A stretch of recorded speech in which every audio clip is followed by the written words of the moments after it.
สบายดีพี่น้องทุกท่านยินดีต้อนรับพี่น้องเข้าสู่พระคำของพระเจ้าซึ่งอยู่ในหัวข้อที่3เกี่ยวข้องกับเรื่องพระคุณของพระเจ้านี้เราจะมาเบิ่งนำกันเกี่ยวข้องกับเรื่องการสำนึกในพระคุณของพระเจ้าพี่น้องที่รักทั้งหลายคนเฮานี้เนาะถ้าพี่น้องครับมีลูกหลานหรือว่ามีลูกน้องเมื่อเฮ็ดเวียกถ้าผู้ใดหักบ่ลืมบุญคุณของพ่อแม่บ่ลืมบุญคุณของนายส่วนหลายนายก็สิภาคภูมิใจหัก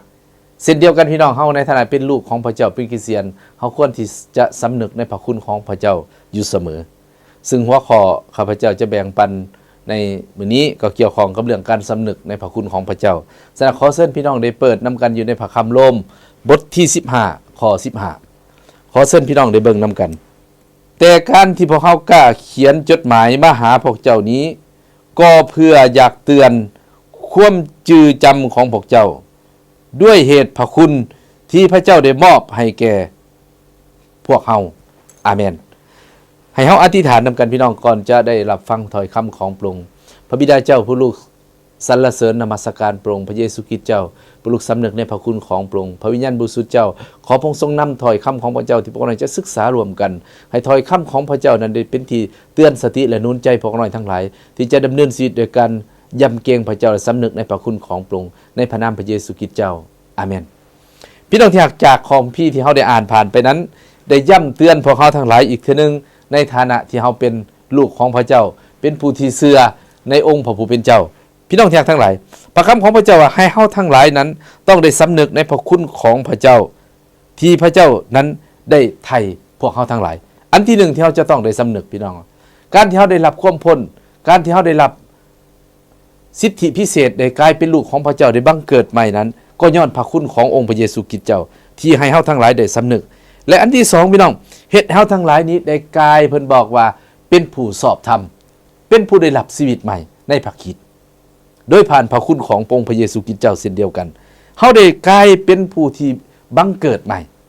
นับว่าเป็นผู้สอบธรรมขอบคุณพระเจ้าพี่น้องที่รักทั้งหลายนับว่าเป็นผู้สอบธรรมหมายก็ว่าเฮาได้เป็นผู้ที่พระเจ้าพ่อพระทัยเป็นผู้สอบธรรมเป็นผู้ที่ได้บังเกิดใหม่เป็นลูกขององค์พระผู้เป็นเจ้าแล้วและพระคุณของพระเจ้านั้นพี่น้องที่ทั้งหลายจะได้สำนึกนั้นเฮ็ดให้เฮานี้ได้บริบูรณ์ทุกอย่างพระคำของพระเจ้าอ่ะเพราะฉะนั้นเฮาได้สำนึกเสมอพี่น้องเมื่อเฮารับเอาแล้วในหัวข้อก่อนแต่เฮาสำนึกคันเฮาบ่สำนึกเด้พี่น้องมื้อนึงเฮาอาจจะลืมหลายคนพี่น้องมาเชื่อในองค์พระเยซูคริสต์เจ้าแล้ว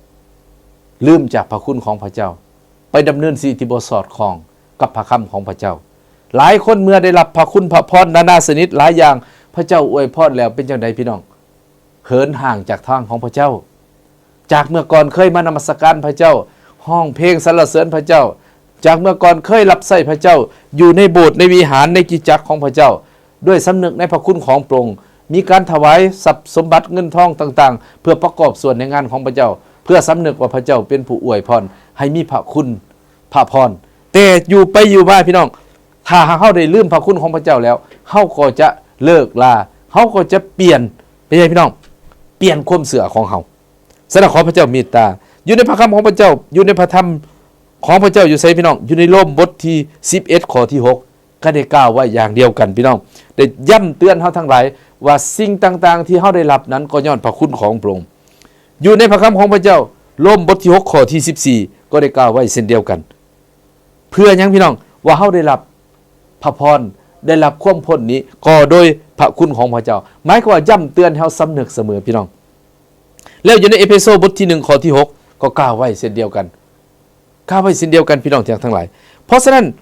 ในฐานะที่เป็นคริสเตียนนั้นเฮาบ่อยากลืมพระคุณของพระเจ้านี้เฮาต้อง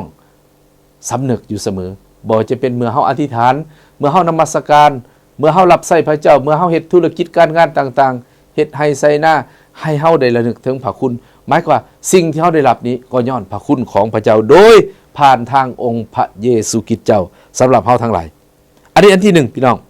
สำนึกในพระคุณของพระเจ้าอยู่เสมออันที่2นั้นให้เฮาทั้งหลายจำเป็นจะต้องสำนึกในพระคุณของพระเจ้าที่ทรงประทานของประทานต่างๆให้เฮาในการบริบัติรับใช้พระเจ้าของประทานก็เป็นพระคุณได้พี่น้องเพราะฉะนั้นพี่น้องของประทานในการหนึ่งคือในการประกาศข่าวประเสริฐ คริสเตียนทุกคนเมื่อเชื่อในองค์พระเยซูคริสต์เจ้าพระเจ้าต้องการอยากเฮาเป็นพยานพี่น้องในเรื่องข่าวประเสริฐเป็นพยานในเรื่องข่าวประเสริฐเพราะฉะนั้นอยู่ใส่พี่น้องพระคำของพระเจ้าได้กล่าวไว้อยู่ในเอเฟโซบทที่3ข้อที่7อยู่ในที่นี้พระคำของพระเจ้าอาจารย์เปโลได้กล่าวเพิ่นได้รับการแต่งตั้งให้เป็นผู้ประกาศข่าวประเสริฐก่อย้อนพระคุณของพระองค์พี่น้องอย่าเท้าเบิ่งด้วยสายตาเบิ่งแบบนักวิชาการคืออาจารย์เปโลนี่เป็นผู้ที่เก่งมีความรู้ความสามารถในเรื่องกฎบัญญัติต่างๆมีทักษะในการเว้าว่ามีความรู้สูงแต่พี่น้องเนี่ยเพิ่นได้บ่ได้อวดตัวในเรื่องใดพี่น้องในเรื่องประสบการณ์ในเรื่องความรู้ของเพิ่นแต่เพิ่นว่าเพิ่นได้รับการแต่งตั้งให้เป็นผู้ประกาศข่าวประเสริฐนั้นก็ย้อนพระคุณขององค์พระเยซูคริสต์เจ้าก็ย้อนพระคุณของพระเจ้าพี่น้องเพราะฉะนั้นพี่น้องในการประกาศข่าวประเสริฐอยู่ในกิจจักรอยู่ในศีลของบรรดาจารย์ผู้ปกครองผู้ดูแลหรือพี่น้องที่เชื่อเฮาทั้งหลายหลายคนได้มีของประทานในการประกาศข่าวประเสริฐนำคนมาถึงการถิ่มใจเก่าเอาใจใหม่จริงๆพระวิญญาณแหละพี่น้องเฮ็ดให้เขาถิ่มใจเก่าเอาใจใหม่แต่ว่าพระเจ้าได้ใส่เฮาทั้งหลายแต่บ่อยากให้เฮานั้นอวดตัวหลายเทื่อเมื่อเฮานำคนมาเชื่อพระเยซูเป็นไงพี่น้องมีความภาคภูมิใจเกินไปแล้วก็ไปดูถูกดูแคลนคนอื่นแต่ว่าอาจารย์เปโลบ่ได้เป็นแบบนั้นพี่น้องเป็นนักประกาศผู้ยิ่งใหญ่เพิ่นยอมทนทุกอย่างเพื่อข่าวประเสริฐแต่เพิ่นว่าย้อนพระคุณของพระเจ้า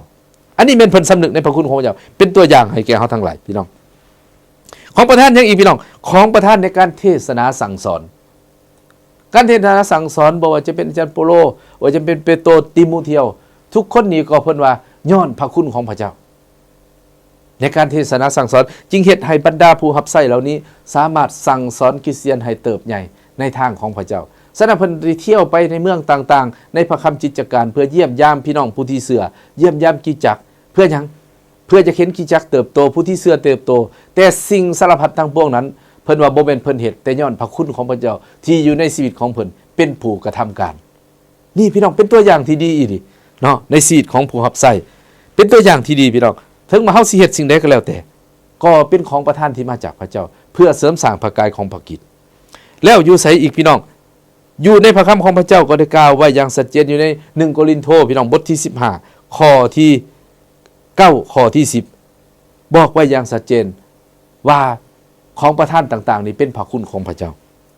ของประทานยังอีกพี่น้องของประทานในการรับใช้ในด้านต่างๆในกิจจักรก็เป็นพระคุณของพระเจ้าพี่น้องอยู่ในกิจการบทที่4ข้อที่33หลายคนมีของประทานในการรับใช้อยู่ในพระคัมภีร์โรมบทที่12ก็ได้กล่าวไว้เช่นเดียวกันพี่น้องข้อที่5ถึงข้อที่8เฮามีของประทานในการรับใช้นี่พี่น้องเป็นอย่างเป็นพระคุณของพระเจ้าบางคนเป็นผู้